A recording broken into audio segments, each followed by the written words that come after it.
Jana wakati na pita bwana mitandaoni nikakutana na issue moja ambayo nikaona tuje tuizungumze kidogo hapa, ambayo ilikuwa inamhusu Michael B Jordan. Of course tumemfahamu Michael B Jordan.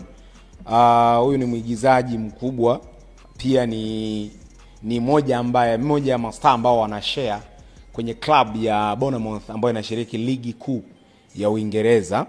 Sasa huyu jamaa jana ameweka kituko cha mwaka.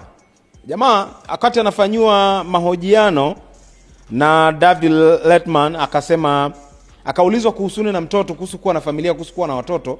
Akasema ni kweli anahitaji kuwa na mtoto, anahitaji watoto, in short, anahitaji kuwa na familia, lakini kwa namna majukumu ya familia yalivyo, unapokuwa uko busy kwenye kutekea watoto, mke na nini, yani kuanza kupata experience ya kuhudumia watoto, akasema anatamani na anahitaji kufanya experiment au kufanya majaribio kwenye miti, kwenye mimea na mbwa. Yeah, I want kids one day, but I figured I gotta start off with like plants and dogs to see if I can like, I see plants, dogs, humans. Humans, that is, you know what I'm saying? Yani kuweza kupata experience ya kutekea watoto, ya kuwahudumia watoto, kwa sababu miti huwa inahitaji sana matumizi makubwa sana, maji, mbolea, vitu gani, gharama ni kubwa mno.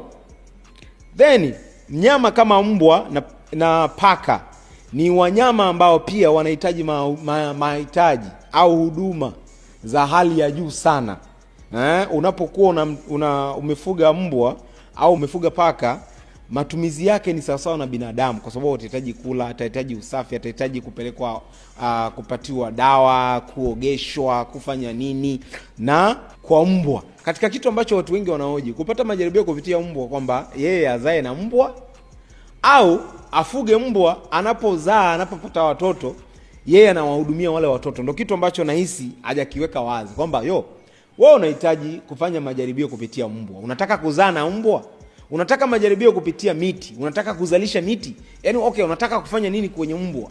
Unataka kufanya nini kwenye miti? Ndio kitu ambacho watu wengi wamebaki mdomo wazi, bado wanawaza. Jamaa alikuwa anamaanisha nini? Je, afuge mbwa wazaliane ili awahudumie? Kwa sababu unaposema anataka majaribio kwanza ya kutunza watoto kupitia mbwa na wanyama, maana yake yeye ndio anataka kuzaa na mbwa, ndio anataka kuzaa na paka, then aone majaribio yake. So ni kauli ambayo imeibua hisia za watu wengi sana. Na labda kwako wewe, kwa mtu kama Michael B Jordan, kwa kauli hii unahisi na afya kabisa kwenye kiwanda? Hawa washikaji huwa wanazungumza, hawajui kwamba kuna Mungu, kuna nini, au ni kitu gani? Jana wakati na pita bwana mitandaoni nikakutana na